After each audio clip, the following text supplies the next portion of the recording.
রাতভর ইরানের জ্বালানি স্থাপনায় যুক্তরাষ্ট্র ইসরায়েলের তাণ্ডব লীলা। কালো মেঘে ছেয়ে গেছে তেহরানের আকাশ। অ্যাসিড বৃষ্টির শঙ্কায় জনমনে আতঙ্ক।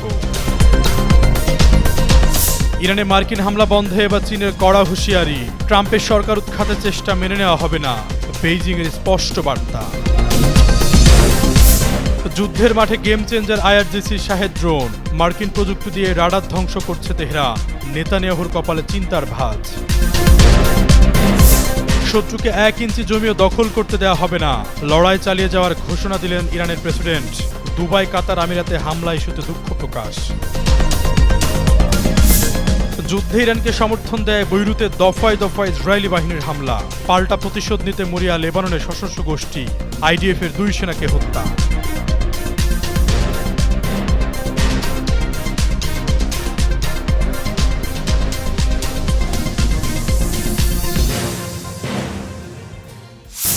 গত রাতে ইসরায়েলের হামলায় তেহরানের জ্বালানি মজুতের ট্যাঙ্কগুলো প্রায় 10 ঘন্টা পার হয়ে সকাল হওয়ার পরও এখনও আগুনে চলছে। বর্তমানে ঘন ধোঁয়া তেহরানের বিশাল অংশের আকাশ কালো ধোঁয়ায় ঢেকে রয়েছে। দূষণের প্রেক্ষিতে পরিবেশ সুরক্ষা সংস্থার তরফ থেকে নাগরিকদের অনুরোধ করা হয়েছে যেন তারা খোলা জায়গায় যাওয়া থেকে বিরত থাকেন এবং যতটা সম্ভব বাড়িতে অবস্থান করেন।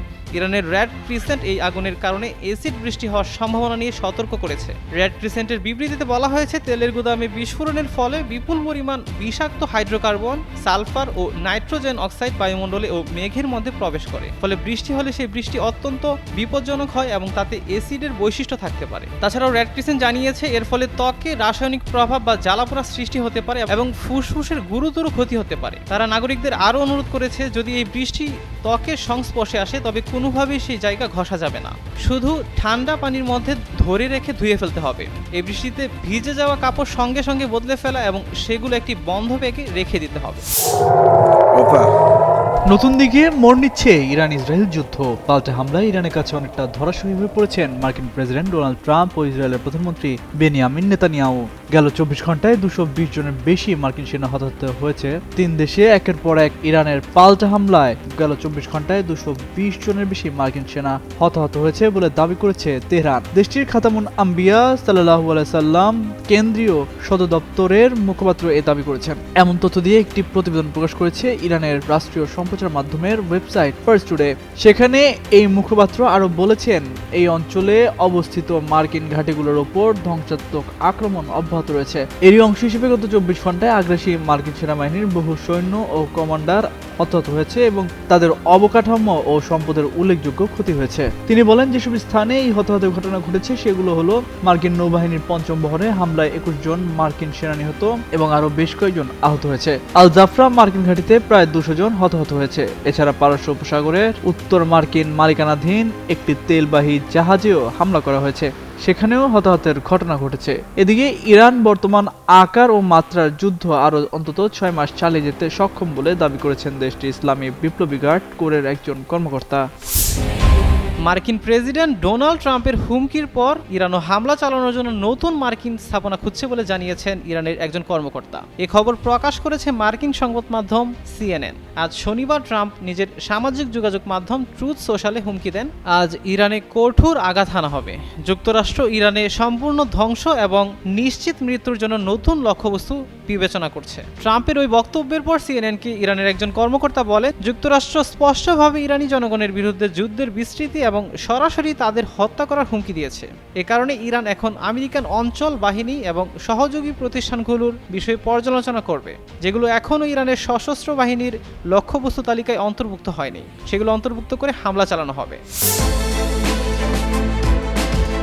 মধ্যপ্রাচ্যে চলমান উত্তেজনার মধ্যে ইরান এবার প্রতিবেশী দেশগুলোকে সতর্ক করেছে। ইসরায়েলের সঙ্গে সংঘাতের প্রেক্ষাপটে দেশটির প্রেসিডেন্ট মাসুদ পেজেশকিয়ান বলেছেন, দেশের নিরাপত্তা ও সার্বভৌমত্ব রক্ষায় তেহরান কোনো আগ্রাসন সহ্য করবে না। রোববার রাষ্ট্রীয় টেলিভিশনে দেওয়া এক ভাষণে পেজেশকিয়ান বলেন, কোনো দেশ যদি শত্রুপক্ষের মাধ্যমে ইরানের উপর হামলার চেষ্টা করে তাহলে তেহরান তীব্র প্রতিক্রিয়া জানাবে। তবে এর মানে এই নয় যে ওই দেশের সঙ্গে ইরানের বিরোধ রয়েছে বা তাদের জনগণের ক্ষতি করা হবে। পরিস্থিতির প্রয়োজনে প্রতিক্রিয়া দেওয়া হবে। তিনি আরও বলেন, ইরান 1 ইঞ্চি জমিও শত্রুর হাতে দিতে দেবে না। দেশের মাটি ও পানি রক্ষায় জনগণকে ঐক্যবদ্ধ হওয়ার আহ্বান জানানো হয়েছে। পেজেশকিয়ান উল্লেখ করেন, জনগণের স্বতঃস্ফূর্ত অংশগ্রহণের মাধ্যমে দেশ তার ভূখণ্ড রক্ষা করবে এবং শক্ত অবস্থানে থাকবে। এর আগে শনিবার তিনি প্রতিবেশী উপসাগরীয় দেশগুলোর কাছে দুঃখ প্রকাশ করেন, কারণ সেসব দেশে যুক্তরাষ্ট্রের সামরিক ঘাঁটি থাকায় হামলার ঘটনা ঘটেছে। তবে তার এই মন্তব্যে দেশীয় রাজনীতিতে বিতর্ক সৃষ্টি করে। পরে তিনি বলেন, বক্তব্যটি ভুলভাবে ব্যাখ্যা করা হয়েছে এবং শত্রু বিভেদ তৈরির চেষ্টা করছে।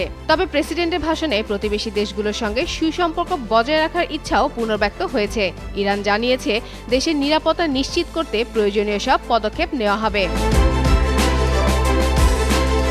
ইরানে ইসরায়েল যুক্তরাষ্ট্রের একের পর এক হামলা ও পাল্টা হামলায় উত্তপ্ত মধ্যপ্রাচ্যের পরিস্থিতি। এরই মধ্যে তেহরানের সর্বাত্মক হামলা চালানোর হুঁশিয়ারি দিয়েছে ওয়াশিংটন, তেল আবিব। একই সাথে ইরানে পছন্দের নেতৃত্ব বসাতে চাওয়ার আগ্রহের কথা জানিয়েছেন মার্কিন প্রেসিডেন্ট ডোনাল্ড ট্রাম্প। তবে একের পর এক হামলায় মজবুত অবস্থানে তেহরান।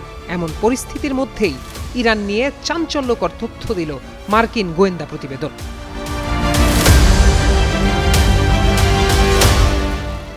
সংবাদ মাধ্যম টিআরটি ওয়ার্ল্ড বলছে, বড় পরিসরের যুদ্ধ হলেও ইরানের সামরিক ও ধর্মীয় নেতৃত্বের ক্ষমতার কাঠামো ভেঙে ফেলা কঠিন হবে বলে যুক্তরাষ্ট্রের একটি গোপন গোয়েন্দা প্রতিবেদনে বলা হয়েছে। দ্য ওয়াশিংটন পোস্ট শনিবার 3টি সূত্রের বরাত দিয়ে জানায়, ন্যাশনাল ইন্টেলিজেন্স কাউন্সিলের এই গোপন মূল্যায়নে এমনই ধারণা তুলে ধরা হয়েছে। এই মূল্যায়ন মার্কিন প্রেসিডেন্ট ডোনাল্ড ট্রাম্পের সাম্প্রতিক একটি বক্তব্যকে দুর্বল করে দিয়েছে। ওই বক্তব্যে তিনি বলেছিলেন, ইরানের নেতৃত্ব সরিয়ে দিয়ে নিজের পছন্দের উত্তরসূরি বসাতে পারবেন তিনি। প্রতিবেদনে ইঙ্গিত দেওয়া হয়েছে, যুদ্ধের জেরে যে এমন ফলাফল পাওয়া যাবে তার কোনো নিশ্চয়তা নেই।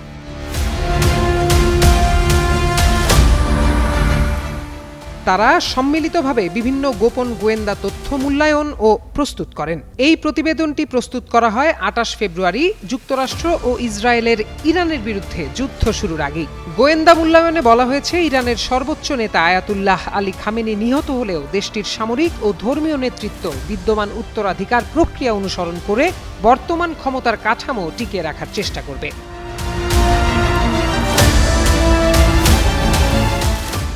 গোপন এই প্রতিবেদনের বিষয়ে কথা বলা কয়েকজন সূত্র আরও জানান, ইরানের বিভক্ত বিরোধী শিবির ক্ষমতা দখল করতে পারবে এমন সম্ভাবনাও খুবই কম বলে মনে করা হয়েছে। প্রতিবেদনটিতে যুক্তরাষ্ট্রের স্থলবাহিনী ইরানে পাঠানোর মতো সম্ভাব্য বিকল্প নিয়ে বিশ্লেষণ করা হয়নি। এছাড়া সেখানে যে পরিস্থিতি বিবেচনা করা হয়েছে তা বর্তমান সামরিক হামলার সঙ্গে পুরোপুরি মেলে কিনা সেটিও স্পষ্ট নয়।